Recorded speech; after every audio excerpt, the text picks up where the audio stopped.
آنکھیں جھکی ہوئی ہوں گی اور اپنی قبروں سے یوں نکل رہے ہوں گے جیسے پرانگدہ ٹڈیاں ہوتی ہیں. جیسے ٹڈیوں کو آپ نے دیکھا ہے, وہ پوری کی پوری ان کی ایک فوج نکلتی ہے, ظاہر ہے ٹڈیوں کی مانند ہی نکلیں گے نا. اور یہاں پہ بھی آپ قبرستان میں تو ہمیں تو جتنی قبریں نظر آ رہی ہیں اس سے زیادہ مردے دفنائے جا چکے ہیں. تو زمین کے ہر حصے سے لوگ نکل کے جہاں جہاں پہ بھی ان کی باقیات موجود تھی, اگر کوئی سمندر میں غرق ہو گیا تھا, کوئی ایئر کریش میں ختم ہو گیا تھا, کوئی کہیں پر بھی تھا, اللہ تعالیٰ زندہ کر کے تو ان کو حاضر کر لے گا اپنی بارگاہ میں. اعوذ باللہ من الشیطان الرجیم.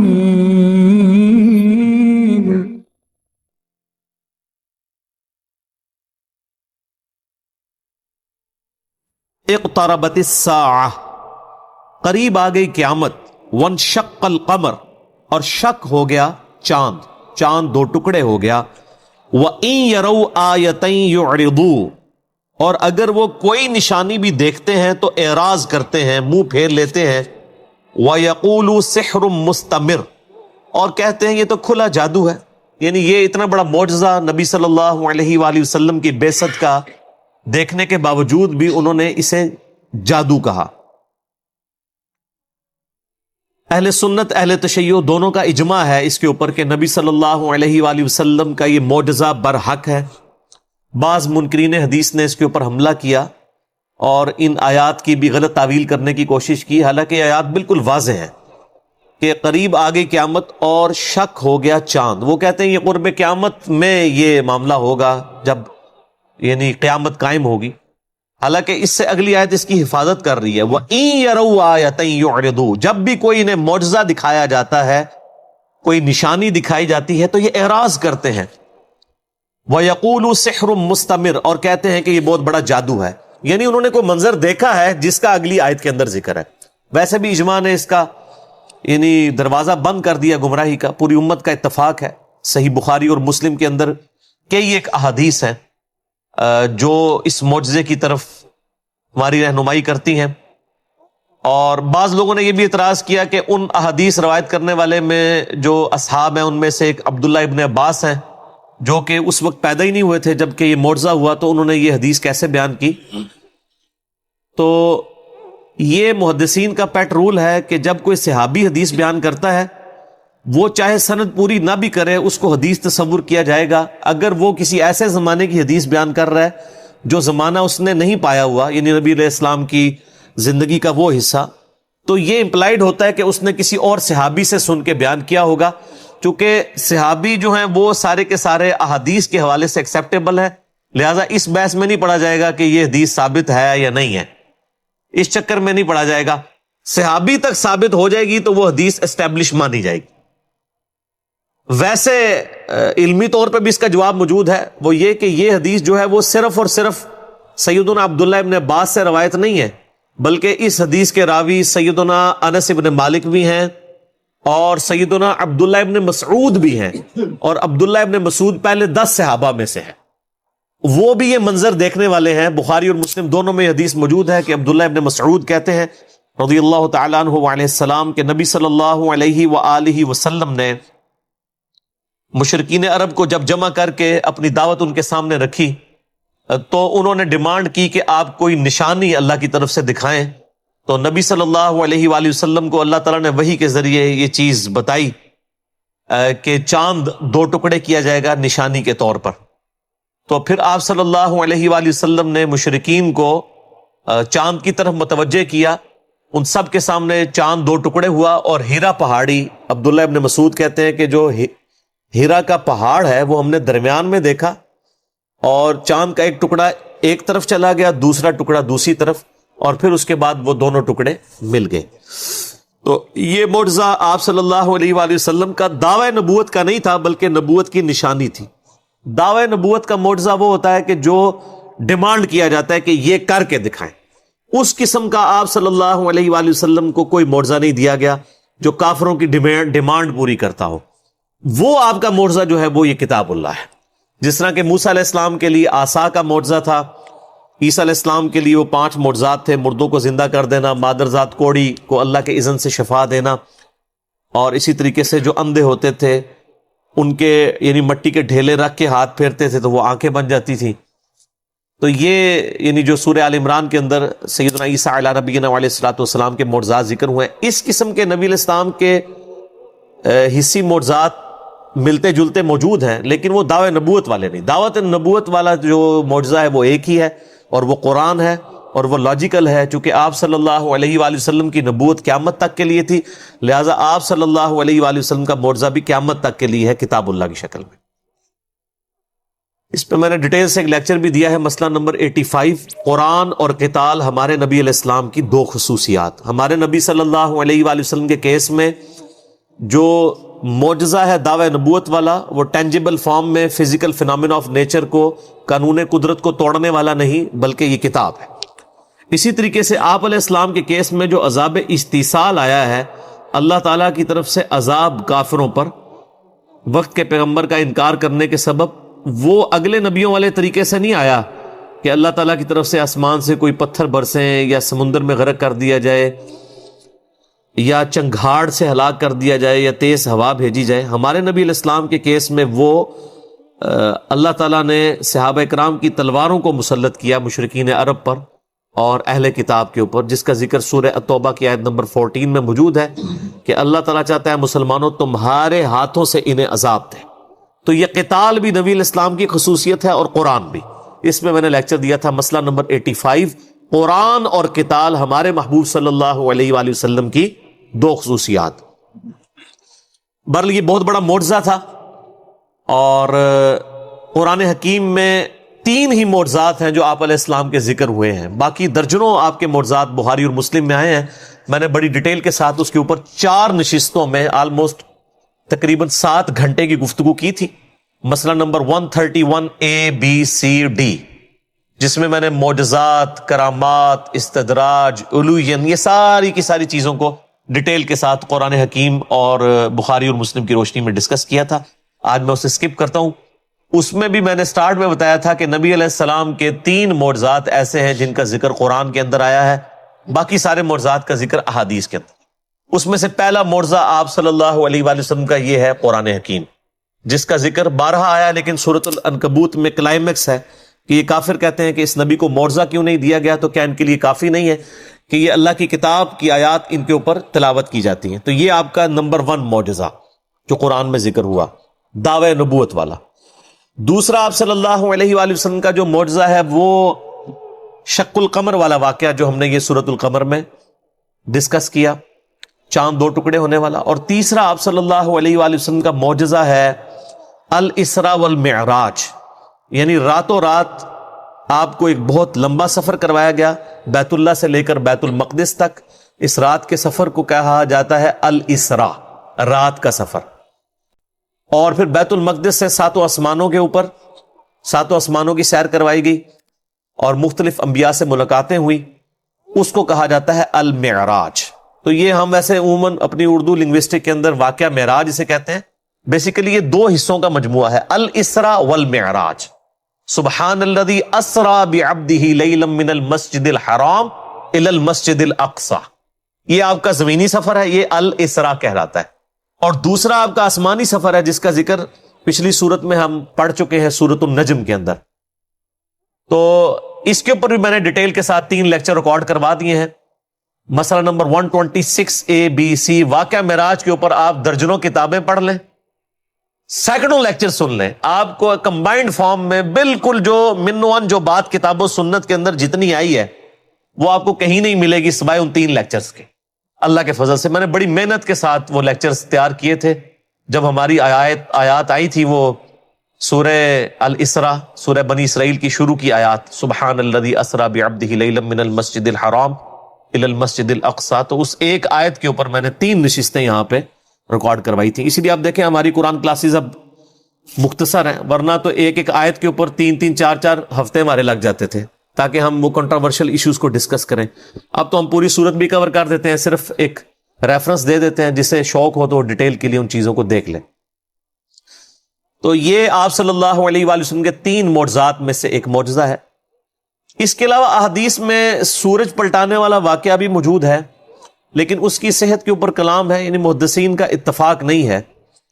امام طحاوی ویسے اس کی سند کو صحیح کہتے ہیں کہ سیدنا علی رضی اللہ تعالیٰ عنہ کی ایک دفعہ یعنی نماز چھوٹ گئی، آپ صلی اللہ علیہ وآلہ وسلم سیدنا علی کی گود میں یعنی سر رکھ کے سو گئے، اس دوران نماز ان کی چھوٹ گئی، اور وہ پھر اسی غم کے عالم میں مطلب انہوں نے رونا شروع کیا، تو ان کے کچھ آنسو نبی علیہ السلام کے رخسار پہ لگے، تو آپ کی آنکھ کھل گئی، تو آپ صلی اللہ علیہ وآلہ وسلم نے دعا کی تو سورج واپس آ گیا۔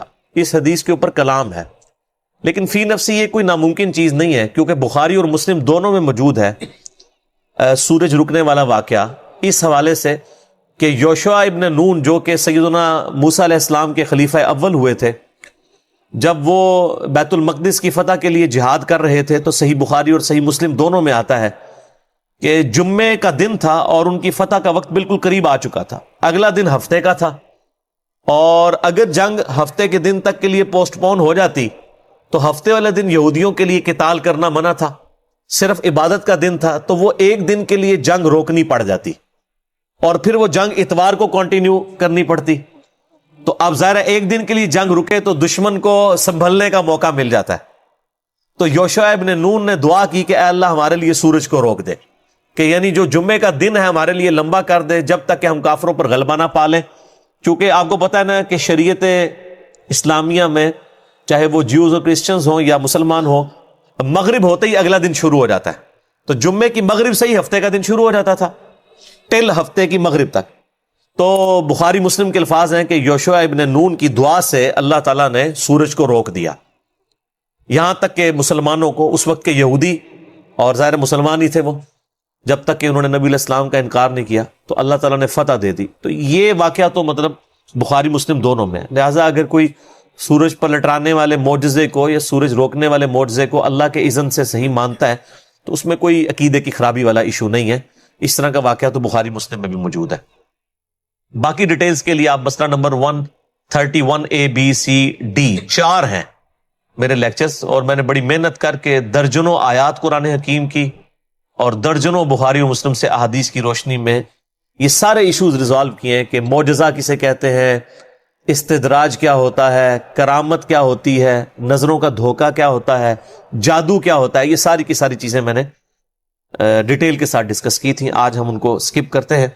تو اللہ تعالیٰ ہمارا ہے کہ قریب آگے قیامت اور ٹوٹ گیا چاند، یعنی نبی علیہ السلام کی جو بعثت ہے یہ خود قیامت کی ایک خبر ہے۔ دیکھیں نا، ہزاروں سال کی انسانی تاریخ میں آخری پیغمبر آپ صلی اللہ علیہ وآلہ وسلم کی ذات ہے۔ اب آپ علیہ السلام کے بعد تو صرف قیامت ہی آنی ہے نا، اس اعتبار سے دیکھا جائے تو واقعی نبی علیہ السلام اور قیامت ساتھ ساتھ ہے، اور بخاری اور مسلم دونوں میں یہ حدیث موجود ہے کہ میں اور قیامت اس طرح ساتھ بھیجے گئے ہیں جس طرح یہ دو انگلیاں۔ اب اللہ کے نزدیک جو ہے وہ تو قرآن حکیم میں اللہ تعالیٰ سورہ سجدہ میں فرماتا ہے نا کہ اللہ کے ہاں جو ایک دن کی گنتی ہے نا تمہارے 1000 برس کے برابر ہوتی ہے۔ تو نبی علیہ السلام کو دنیا سے گئے ہوئے ابھی 1.5 دن بھی نہیں گزرا اللہ کی گنتی میں، کیونکہ 1500 سال تو نہیں ہوئے، کیونکہ اللہ کے ہاں ایک دن جو ہے وہ 1000 سال کا ہے، سورہ سجدہ میں آتا ہے پارہ نمبر 21 میں۔ تو ظاہر ہے کہ اگر آپ ہزاروں سال کی انسانی تاریخ میں ہزاروں پیغمبروں کو دیکھیں، اس اعتبار سے نبی صلی اللہ علیہ وآلہ وسلم بالکل اینڈ پر آئیں اور آپ علیہ السلام کے بعد اب قیامت ہی آنی ہے، تو پھر واقعی قیامت کا وقت قریب آ گیا۔ تو نبی علیہ السلام کی بعثت خود قیامت کی نشانیوں میں سے ایک نشانی ہے، اس لیے یہاں پہ یہ ذکر کیا گیا۔ لہٰذا وہ جو منکرین حدیث کہتے ہیں کہ یہ قیامت کے دن کا نقشہ کھینچا گیا ہے کہ اس دن جیسا کہ سورۃ القیامہ میں آتا ہے نا، وَجُمِعَ الشَّمْسُ وَالْقَمَرُ، چاند اور سورج ملا دیے جائیں گے، یعنی گریویٹیشنل فورس ڈسٹرب ہوگی اور قیامت آئے گی۔ وہ کہتے ہیں یہ اس وقت چاند ٹوٹے گا جب قیامت قائم ہوگی، تو اسی لیے قیامت کا ذکر ہے۔ لیکن یہ یاد رکھیں کہ یہ قیامت قریب آنے کا ذکر ہے، تو نبی علیہ السلام کی بعثت خود قیامت کے قریب آنا کی ایک نشانی ہے۔ کئی اور نشانیاں بھی ہیں، ان میں سے نبی علیہ السلام کی بعثت بھی ہے۔ وَإِن يَرَوْا آیَةً يُعْرِضُوا، اور کوئی بھی وہ نشانی دیکھتے ہیں تو اعراض کرتے ہیں، وَيَقُولُ سِحْرٌ مُسْتَمِرٌ، اور کہتے ہیں کہ یہ تو بڑا جادو، بہت بڑا زبردست قسم کا جادوگر ہے جو یہ جادو دکھاتا ہے۔ وَكَذَّبُوا وَاتَّبَعُوا أَهْوَاءَكُمْ، اور انہوں نے نبی علیہ السلام کے اس معجزے کو جھٹلا دیا اور اپنی خواہشات نفسانی کی پیروی میں لگ گئے۔ وَكُلُّ أَمْرٍ مُسْتَقِرٌ، اور ہر کام کا ایک انجام ہونے والا ہے، یعنی انہوں نے جو اپنے وقت کے پیغمبر کا انکار کیا ہے تو ان پر بھی عذاب آئے گا، یہ انتظار کریں۔ اور پھر وہ عذاب قتال کی شکل میں آیا۔ غزوہ بدر میں اللہ تعالیٰ نے پہلی قسط دی ان کو، یعنی 70 سردار جو ہیں وہ بدر کے میدان میں قتل ہوئے، 70 کے قریب قیدی بنائے گئے۔ وَلَقَدْ جَاءَهُم مِّنَ الْأَنْبَاءِ مَا فِيهِ مُزْدَجَرٌ، اور پہنچ چکی ہیں پہلی قوموں کی بربادی کے واقعات ان کافروں تک جس میں بڑی عبرت ہے. یعنی یہ نہ سمجھیں کہ جس طرح اگلی قومیں ہلاک ہوئی تھیں تو ہمیں شاید کوئی چھوٹ مل جائے. جب تمہیں بتایا جا رہا ہے کہ قوم نوح ہلاک ہوئی وقت کے پیغمبر کا انکار کرنے کی وجہ سے، قوم عاد، قوم سمود، تو یہ کفار مکہ یہ نہ سمجھے کہ ان کے اوپر عذاب نہیں آئے گا. یہ تو اللہ کی رحمت ہے کہ عذاب ڈیلے ہو رہا ہے. اگر عذاب آ جاتا تو آج خالد ابن ولید جو ہیں وہ صحابی تو نہ ہوتے. نبی علیہ السلام کی اعلان نبوت کے بعد 19 سال تک حضرت خالد ابن ولید نے اسلام قبول نہیں کیا، اور یہ دیکھیں وہ 19 سال زندہ بھی رہے ہیں. مر بھی سکتا ہے بندہ، بیچ میں جنگیں بھی لڑی ہیں، بدر تو نہیں لڑ سکے، احد کے اندر پہنچے تھے اور انہی کی وجہ سے نبی علیہ السلام کے دانت بھی شہید ہوئے. اور بخاری مسلم میں آتا ہے کہ آپ کی مبارک زبان سے بد دعا بھی نکل گئی کہ اللہ تعالیٰ ایسی قوم کو کیسے ہدایت دے گا جنہوں نے اپنے نبی کا چہرہ خون سے رنگ دیا. پھر سورہ ال عمران میں اللہ تعالیٰ نے نبی علیہ السلام کے اوپر اس حوالے سے گرفت کی کہ آپ کو کوئی اختیار نہیں ہے، اللہ تعالیٰ چاہے تو ہدایت بھی دے سکے. اور اسی خالد ابن ولید کو پھر ہدایت ملی اور اللہ تعالیٰ نے اسی مبارک زبان سے سیف اللہ کا لقب بھی دلوایا. اِنَّكَ لَا تَهْدِي مَنْ أَحْبَبْتَ وَلَكِنَّ اللَّهَ يَهْدِي مَن يَشَاءُ. سورۃ القصص آیت نمبر 56. اے نبی علیہ السلام، آپ جس سے محبت کرتے ہیں آپ اسے ہدایت نہیں دے سکتے، ہاں اللہ جسے چاہتا ہے ہدایت دیتا ہے. اور اس کا ایک ترجمہ یہ بھی ہے کہ اللہ تعالی ہدایت دیتا ہے جو چاہتا ہے کہ اسے ہدایت ملے. یعنی وہ ڈاکٹر سرار صاحب اکثر ایک بات فرمایا کرتے تھے بڑی زبردست کہ جو شخص سویا ہوا ہے نا اس کو تو آپ جگا سکتے ہیں، کیونکہ اس نے تو کہا کہ مجھے جگا دینا یار، تو وہ جاگ جائے گا. اور جو بندہ آنکھیں بند کر کے زبردستی لیٹا ہوا ہے اس کو کوئی جگا سکتا ہے؟ وہ پہلے ہی جاگ رہا ہے، وہ جاگنا چاہتا نہیں ہے. ہدایت کا بھی معاملہ یہی ہے کہ جو شخص ہدایت کا طلبگار ہے نا وہ ہدایت اس کو مل جائے گی. لیکن جو شخص کہے گا کہ میں ہدایت قبول نہیں کرنا چاہتا، تو آپ اس کے سامنے قرآن پیش کریں، آپ اس کے سامنے نبی علیہ السلام کا فرمان پیش کریں، اس کے کان پہ جوں تک نہیں رینگے گی. تو ایسے لوگوں پہ ترس نہیں کھانا چاہیے. ان لوگوں نے خود اپنے اوپر جو ہے گمراہی واجب کر لی ہوئی ہے، اللہ کا کوئی قصور نہیں ہے. لیکن جب یہ گمراہی واجب کر لیتے ہیں پھر اللہ تعالیٰ کی مہر لگ جاتی ہے. ختم اللہ علی قلوبہم وعلی سمعہم وعلی ابصارہم. یہودی کیا کہا کرتے تھے کہ ہمارے دلوں پہ تو غلاف ہے، نبی آپ کی باتیں ہم پہ اثر نہیں کرتی، آپ جو مرضی کر لیں. اب وہ یہ سمجھ رہے ہوتے تھے کہ ہماری کامیابی ہے کہ ہم ہدایت نہیں قبول کر رہے، حالانکہ وہ تو اپنے لیے ناکامی کما رہے. اور سیم آج یہی ہے.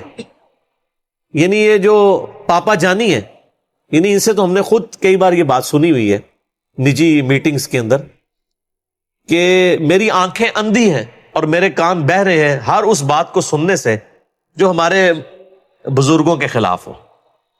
جب کوئی شخص کہے کہ میری آنکھیں بھی اندھی ہیں، میرے کان بھی بہہ رہے ہیں ہر اس بات کو سننے سے جو ہمارے بزرگوں کے خلاف ہو، وہ تو یہی سمجھ رہا ہے کہ میں کوئی بزرگوں کا دفاع کر رہا ہوں. لیکن وہ یہ کیا ہے، یہ تو یہودی بھی یہی کہا کرتے تھے کہ ہمارے دلوں پہ غلاف ہیں، ہم کوئی بات نہیں آپ کی سمجھیں گے.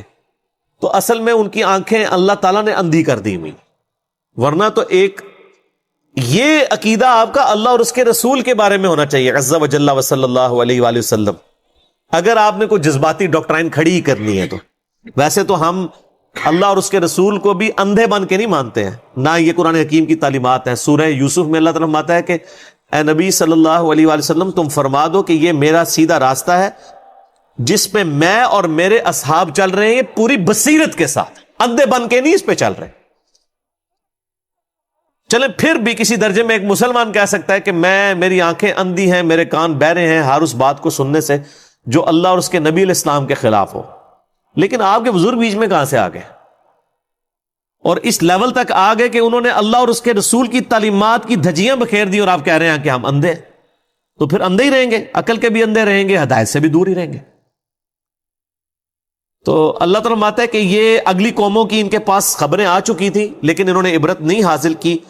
حکمتم بالغۃ فما تغنی النذر، وہ خبریں سراسر حکمت پر تھیں بس ڈرانے والوں نے کوئی فائدہ نہ پہنچایا. یعنی نبیوں نے کوئی فائدہ نہیں پہنچایا کافروں کو اس حوالے سے کہ ان کو زبردستی حق گھول کے تو اسلام کی طرف لے آتے، اور نہ ہی ان کا کام تھا. سورۃ البقرہ میں ہے اے نبی علیہ السلام ہم آپ سے نہیں پوچھیں گے کہ لوگ دوزخ میں کیوں چلے گئے جو ہم نے آپ کو پیغمبر بنا کے بھیجا ہے، آپ کا کام صرف پہنچانا ہے، وما علینا الا البلاغ۔ تو اللہ تعالیٰ رہا ہے کہ نبیوں کی دعوت نے ان کو کوئی فائدہ نہیں پہنچایا جب وہ خود ماننے ہی نہیں چاہتے تھے۔ فتول عنہم، پس آپ صلی اللہ علیہ وآلہ وسلم بھی ان منکرین سے رخ انور پھیر لیجئے۔ یوم یدعو الداعی الی شیء نکر، قیامت والے دن ایک بلائے گا انہیں بلانے والا ایک ناگوار چیز کی طرف، یعنی وہ حضرت اسرافیل علیہ السلام سور پھونکیں گے تو اس وقت پھر فیصلہ ہو جائے گا۔ جنہوں نے دنیا میں دعوت حق قبول نہیں کی تھی تو ایک کراہت والی آواز ہوگی، یعنی ایک سور پھونکا جائے گا، بہت گرجدار آواز ہوگی، لیکن اس کے باوجود لوگ اس آواز کی طرف کھچے چلے جائیں گے، اپنی قبروں سے زندہ ہو کے اس طرف جائیں گے۔ خش عن ابصارهم یخرجون من الاجداث کانہم جراد منتشر، آنکھیں جھکی ہوئی ہوں گی اور اپنی قبروں سے یوں نکل رہے ہوں گے جیسے پرانگدہ ٹڈیاں ہوتی ہیں۔ ایسے ٹڈیوں کو آپ نے دیکھا ہے، وہ پوری کی پوری ان کی ایک فوج نکلتی ہے، ظاہر ہے ٹڈیوں کی مانند ہی نکلیں گے نا۔ اور یہاں پہ بھی آپ قبرستان میں تو ہمیں تو جتنی قبریں نظر آ رہی ہیں اس سے زیادہ مردے دفنائے جا چکے ہیں، تو زمین کے ہر حصے سے لوگ نکل کے جہاں جہاں پہ بھی ان کی باقیات موجود تھی، اگر کوئی سمندر میں غرق ہو گیا تھا، کوئی ایئر کریش میں ختم ہو گیا تھا، کوئی کہیں پر بھی تھا، اللہ تعالیٰ زندہ کر کے تو ان کو حاضر کر لے گا اپنی بارگاہ میں۔ مہطعین الی الداع، وہ ڈرتے ڈرتے بھاگے جا رہے ہوں گے بلانے والے کی طرف۔ اچھا ڈر بھی رہے ہوں گے اس آواز سے، لیکن مجبور ہوں گے کہ اسی آواز کی طرف جائیں۔ کوئی نہیں، کوئی سائن بورڈ نہیں لگا ہوگا کہ سر اتھے جانا ہے تسی۔ سب لوگ اٹھ کے، جس طرح ایک نیو بورن بیبی جو ہے نا اس کو کوئی سکھاتا نہیں ہے کہ اس نے دودھ کیسے پینا ہے، اس طریقے سے جب قیامت والے دن مردے قبروں سے نکالے جائیں گے، وہ چاہتے نہ چاہتے ہوئے اس آواز کی طرف لپکیں گے، وہ سارا میدان محشر جو اسی زمین کے اوپر برپا ہونے والا ہے۔ یقول الکافرون ھذا یوم عسر، اس دن پھر جو انکاری لوگ ہیں وہ کہیں گے آج کا دن تو بڑا ہم پر سخت ہے۔ یہ کافر آتے ہی نہ فوراً کہنا شروع کر دیتے ہیں یہ کافروں نے بارے چاہے تھا۔ یہ کفر عربی والا ہے سر، پنجابی والا نہیں ہے۔ پنجابی کے اندر تو ہم کفر اسی کو سمجھتے ہیں جو ہندو، سکھ یا عیسائی، لیکن عربی کے اندر کفر کہتے ہیں انکار کرنے والے کو، ناشکری کرنے والے کو۔ جو اللہ اور اس کے نبی علیہ السلام کا انکار کرے وہ بھی کافر ہے اعتقاداً، اور جو اللہ رسول کو مانتا تو ہے لیکن ان کی تعلیمات کا انکار کرتے تو وہ عملاً کافر ہے۔ جو صحیح مسلم میں حدیث ہے انٹرنیشنل نمبر کے مطابق 246 کہ بندے کے کفر اور اسلام، شرک اور ایمان کے درمیان فرق نماز ہے۔ نماز نہ پڑھنے والا پاکستان کے شناختی کارڈ میں مسلمان ہے، اللہ کے حضور وہ عملاً کافر ہے، کیونکہ کافر ہی نماز نہیں نہ پڑھتا، مسلمان ہوگا تو نماز پڑھے گا۔ اسلام کی بنیاد 5 چیزوں پہ ہے نا، کلمے کے بعد نماز، پھر اس کے بعد زکوٰۃ، اس کے بعد رمضان کے روزے اور حج، ٹاپ آف دا لسٹ نماز ہے۔ تو اس دن یعنی جو انکاری ہیں، اللہ کے انکاری ہوں یا اللہ کی باتوں کے انکاری ہوں، سب کے لیے برا دن ہے۔ سورہ القمر سورہ 50 میں جو معجزہ بتایا گیا ہے وہ ہے چاند کا پھٹ جانا۔ یہ رسول اللہ کا ایک بڑا معجزہ تھا۔ سورہ القمر میں معجزہ چاند کا 2 ٹکڑے ہونا، قرآن کی آیت اقتربت الساعۃ وانشق القمر، قیامت قریب آ گئی ہے اور چاند پھٹ گیا۔ سورہ القمر آیا 1۔ اس آیت میں صاف طور پر بتایا گیا ہے کہ رسول اللہ کے زمانے میں چاند 2 ٹکڑوں میں بٹ گیا تھا اور پھر واپس جڑ گیا۔ یہ معجزہ اللہ تعالیٰ نے اپنے نبی کے حق میں دکھایا تاکہ لوگ ایمان لائیں۔ حدیث سے تصدیق، صحیح البخاری حدیث 464۔ عبداللہ ابن مسعود رضی اللہ عنہ بیان کرتے ہیں، رسول اللہ کے زمانے میں چاند 2 ٹکڑوں میں بٹ گیا اور لوگوں نے مکہ کی پہاڑیوں کے اوپر دونوں حصے دیکھے۔ پھر رسول اللہ نے فرمایا گواہ بنو۔ صحیح مسلم حدیث 2802 میں بھی یہی واقعہ بیان ہوا ہے۔ رسول اللہ کے کچھ پرمکھ معجزے حدیثوں سے، 1 چاند کا پھٹنا اوپر ذکر ہو چکا ہے، سورہ القمر اور صحیح حدیثوں میں آیا۔ 2.